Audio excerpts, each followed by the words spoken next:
Okay तो गोहर खान 22 साल का लड़का है जिसकी सिलेक्शन दुनिया के 6 टॉप कॉलेजेस में हुई है इंक्लूडिंग MIT, येल और स्टैनफोर्ड। इनके अकॉर्डिंग इन्होंने 11 स्टडिंग प्रिंसिपल्स का सहारा लिया है जिन्हें जो भी अपनी स्टडीज में यूज करेगा वो एक्सेप्शनल रिजल्ट्स पा सकता है। और आज की इस वीडियो में हम उन्हीं 11 प्रिंसिपल्स के बारे में बात करेंगे। तो प्रिंसिपल नंबर 1 कहता है text to audio notes. Okay तो लेट्स से कि कल आपका ऑफलाइन एग्जाम है और एग्जाम सेंटर पहुंचने के लिए आपको 1 या 2 घंटे बस या ट्रेन में लग जाएंगे। आपको पता है कि आपको सीट नहीं मिलने वाली, इसलिए आप अपनी बुक भी नहीं खोल सकते। तो इसके लिए हम एक मेथड यूज कर सकते हैं और वो ये है कि फोन में अपने बुक का एक स्क्रीनशॉट ले लो। अब उन इमेजेस को गूगल डॉक में ओपन करो। अब जैसा ही आप ऐसा करोगे तो OCR यानी ऑप्टिकल कैरेक्टर रिकॉग्निशन की वजह से वो इमेज टेक्स्ट में कन्वर्ट हो जाएगी। अब मोबाइल की सेटिंग में जाके स्पीक स्क्रीन को ऑन कर दो, कान में ईयरफोन लगाओ और उन नोट्स को सुनते हो जाओ ताकि हमारा टाइम सेव हो सके। प्रिंसिपल 2 ब्लर्टिंग। ओके तो आपके टीचर एग्जाम का रिजल्ट अनाउंस करते हैं और आपको पता चलता है कि आपके फ्रेंड के मैक्सिमम मार्क्स आए हैं। आपको लगता है यार ये उतना भी इंटेलिजेंट नहीं है, लास्ट टाइम तो इसके और मेरे एग्जैक्टली सेम मार्क्स आए थे। आप उसके पास जाते हैं और उसकी सीक्रेट स्टडी टेक्निक के बारे में पूछते हैं। काफी रिक्वेस्ट करने के बाद वो बोलता है ब्लर्टिंग। ब्लर्टिंग का मतलब था कि आपका फ्रेंड एग्जाम से पहले अपने नोट्स को रिवाइज करता था और फिर उसके बाद उस नोट्स को दूर रख के उसे जो भी याद आ रहा है उसे लिख देता था। जो चीजें उसे नोट्स में याद नहीं आती थी वो नोट्स निकाल के दोबारा से उसे रेड पेन से लिखता था। उसके बाद वो इस प्रोसेस को रिपीट करता रहता जब तक उसे सारे नोट्स याद ना हो जाए। प्रिंसिपल 3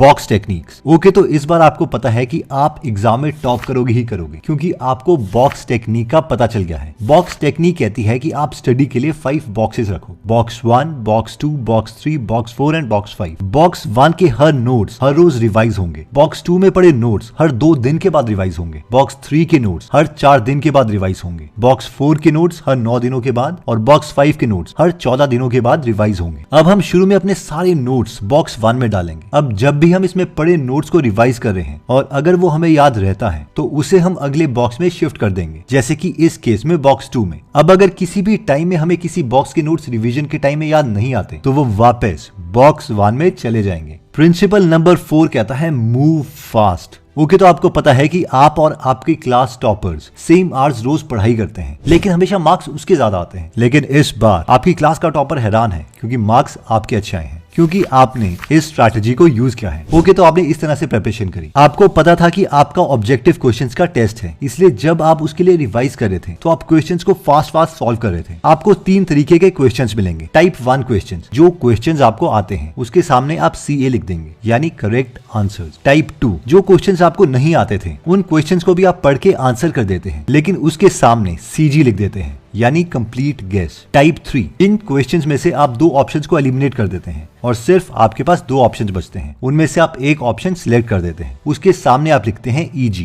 यानी एजुकेटेड गेस। अब एक बार हम सारे क्वेश्चंस को कंप्लीट कर लेंगे तो उसके बाद हम सिर्फ CG यानी कंप्लीट गेस और EG यानी एजुकेटेड गेस वाले क्वेश्चंस को रिवाइज करेंगे। प्रिंसिपल 5 है ट्रिक फॉर मैक्सिमम सब्जेक्ट्स। अब अगर आप भी हिस्ट्री जैसे सब्जेक्ट्स की डेट्स को पढ़ पढ़ के थक गए हो तो ये स्टडिंग प्रिंसिपल आपके काम आएगा और वो है माइंड मैप्स को यूज करना। यानी डेट्स को रटने के बजाय पहले ये समझो कि किस टाइम के बारे में बात हो रही है और उस टाइम सिचुएशन क्या थी। जैसे कि आजादी के टाइम के पीरियड को हम स्टडी कर रहे हैं तो इमेजिन करो कि लोग उस वक्त क्या सोच रहे होंगे, क्या फील कर रहे होंगे एक्सेट्रा, ताकि उस वक्त जो भी हो रहा है हमें सब वो लॉजिकल लगे। सेकंड चीज जो हमें करनी है वो है कॉज इफेक्ट रिलेशनशिप को समझना। यानी कि अगर कोई एक बड़ा इवेंट होता है तो उसकी वजह से दूसरी चीजें होने लगती है। जैसे कि वर्ल्ड वॉर 2 में जब जापान ने अमेरिका की शिप्स को पर्ल हार्बर में डिस्ट्रॉय किया तो अमेरिका भी वर्ल्ड वॉर 2 का हिस्सा बन गया और इवेंचुअली एंड में जापान में उन्होंने 2 न्यूक्लियर बॉम्ब ब्लास्ट किए। Principle 6 most important document. ये पॉइंट कहता है कि जो इस चीज का ध्यान रखेगा उसके बाकी स्टूडेंट्स के कंपैरेटिवली ज्यादा मार्क्स आएंगे और वो चीज है सिलेबस पर ध्यान देना। देखो हो सकता है कि हमारे बुक में सिलेबस से कहीं ज्यादा चीजें लिखी गई हों लेकिन पहले हम उस बुक में से सिर्फ सिलेबस का पोर्शन खत्म करेंगे और उसके बाद सिलेबस से रिलेटेड जो पिछले सालों में क्वेश्चंस आए थे वो खत्म करेंगे और एंड में जाकर हमें ज्यादा सब्जेक्ट से प्यार है तो एक्स्ट्रा काम हम कर सकते हैं। प्रिंसिपल 7 कहता है टेक स्मॉल नैप्स। ओके तो रिसर्चर्स ने 39 स्टूडेंट्स लिए, उनको 2 ग्रुप में डिवाइड किया। ग्रुप ए में 20 स्टूडेंट डालें और ग्रुप बी में 19 स्टूडेंट्स। 12 बजे इन दोनों ग्रुप का मेमोरी टेस्ट लिया गया और दोनों ने इस टेस्ट में इक्वल परफॉर्म किया। अब 2 बजे ग्रुप ए ने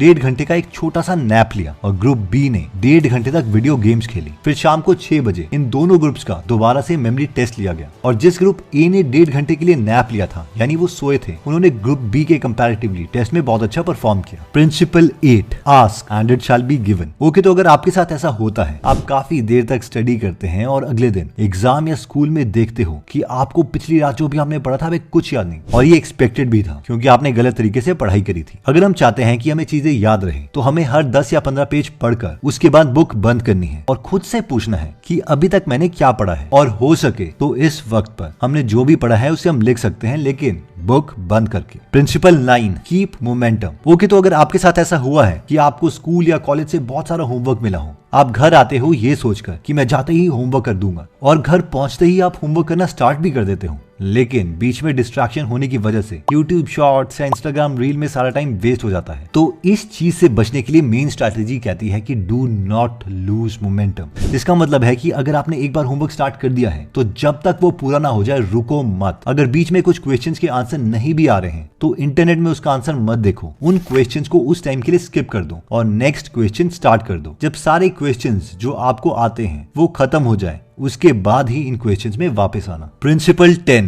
इंप्रेसिंग टीचर्स। ओके, तो टीचर्स के हाथ में बहुत कुछ होता है, हमारी इंटरनल असेसमेंट के मार्क्स एक्सेट्रा। तो ये स्ट्रैटेजी कहती है कि हमें टीचर की नजरों में बाकी बच्चों से थोड़ा कंपैरेटिवली ज्यादा अच्छा बनना है। अब इसका मतलब ये नहीं है कि हम टीचर्स को मक्खन लगाने लग जाएं, बल्कि इसे दूसरे तरीके से अचीव किया जा सकता है, और वो तरीका ये है कि जैसे ही स्कूल स्टार्ट होते हैं तो उसके पहले या दूसरे वीक में ही अपने टीचर को एक मेल हम सेंड कर सकते हैं, और वो मेल उनके सब्जेक्ट से रिलेटेड होगा, जिससे हम उनका थोड़ा सा ध्यान अपनी तरफ से खींच लेंगे। Principle 11, notes taking. ओके, तो मैक्सिमम लोग क्लास में नोट्स लेते वक्त एक सबसे बड़ी गलती करते हैं, और वो ये है कि जैसे जैसे टीचर्स लेक्चर देते हैं हम उसे exactly word to word copy करते रहते हैं। इवन कि जो साथ में बैठा है उस स्टूडेंट से हम पूछते हैं कि यार इसे जस्ट पहले इन्होंने क्या बोला था। और ये सबसे बकवास तरीका है नोट्स लेने का, क्योंकि हम एक क्लर्क की तरह अपने बॉस के वर्डिंग्स लिख रहे हैं और अपना ब्रेन नहीं चला रहे। नोट्स लेने का बेस्ट तरीका है कि जो टीचर बोल रही है उसे उसी वक्त समझ के बहुत छोटे पॉइंट्स में कॉपी में लिख लो, ताकि हम कॉन्सेप्ट पर ध्यान दे सकें, ना कि वर्ड्स पर जो हमारे टीचर बोल रहे हैं। Bonus principal 12, collaborate. ओके, तो जहां पर सारे दोस्त या उनकी गर्लफ्रेंड और बॉयफ्रेंड्स मिलकर गप्पे मारे थे और टाइम वेस्ट कर रहे थे, आप और आपका पार्टनर डिसाइड करते हैं कि आप एग्जाम्स में बेटर करना चाहते हैं, जिसके लिए आप एक दूसरे को बोलते हैं,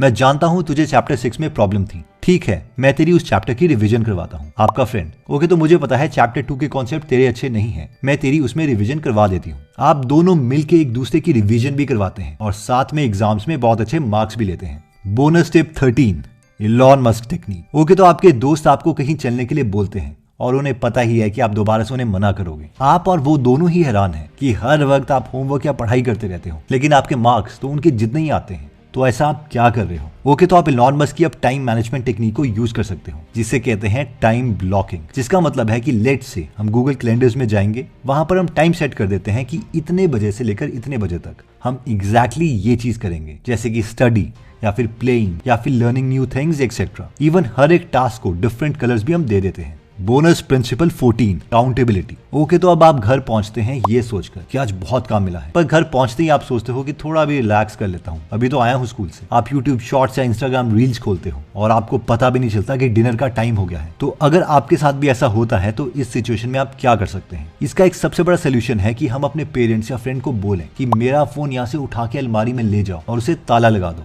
और 3 घंटे से पहले मुझे फोन मत देना, चाहे मैं जितना भी रिक्वेस्ट करूं। Bonus principle 15, revision. ये प्रिंसिपल कहता है कि रिवीजन का बेस्ट मेथड है कि हर चैप्टर को अच्छे तरीके से तैयार करने के लिए उसे 3 बार पढ़ो, जिसमें पहला होगा कोर सेशन और 2 होंगे रिव्यू सेशन। कोर सेशन में अपने सारे नोट्स पढ़ो, इवन की नोट्स के नोट्स बना के पढ़ो। इसके बाद पहले रिव्यू सेशन में सिर्फ वही चीजें करो जो कि आपको पता है कि आपको नहीं आती। रिव्यू सेशन 2 में सिर्फ मेन पॉइंट्स को रिवाइज करो, और हो सके तो खुद के लिए फ्लैश कार्ड बना लो उसे रिवाइज करने के लिए। ओके, तो आई नो आप में से सब ने सारे ये प्रिंसिपल्स नहीं देखे होंगे, लेकिन जिन लोगों ने ये पूरी वीडियो देखी है वो दूसरे लोगों से कमेंट में पूछ सकते हैं या उन्हें बता सकते हैं कि 11 स्टडिंग प्रिंसिपल्स के अलावा कितने बोनस प्रिंसिपल्स थे। और अगर आप मानते हो कि हमें अपनी स्टडिंग स्किल्स को इंप्रूव करना चाहिए, तो कैल न्यूपोर्ट की बहुत अच्छी बुक्स हैं, जैसे कि deep work, how to become a high school superstar etcetera. और इन्हें हिंदी में सुनने के लिए आप गूगल एप्लीकेशन डाउनलोड कर सकते हो, क्योंकि इसमें 1200 से ज्यादा बुक समरीज हैं हिंदी और इंग्लिश में, जिन्हें आप पढ़ भी सकते हैं और सुन भी सकते हैं। एनीवेज दोस्तों, अगर आप ऐसे नॉलेजेबल वीडियोस मिस नहीं करना चाहते तो सब्सक्राइब करने के बाद बेल का बटन दबाना मत भूलिएगा। आप कमेंट करके ये भी बता सकते हैं कि आप नेक्स्ट वीडियो किस टॉपिक पर चाहते हैं। जल्दी हम आपसे दोबारा मिलेंगे। जय हिंद।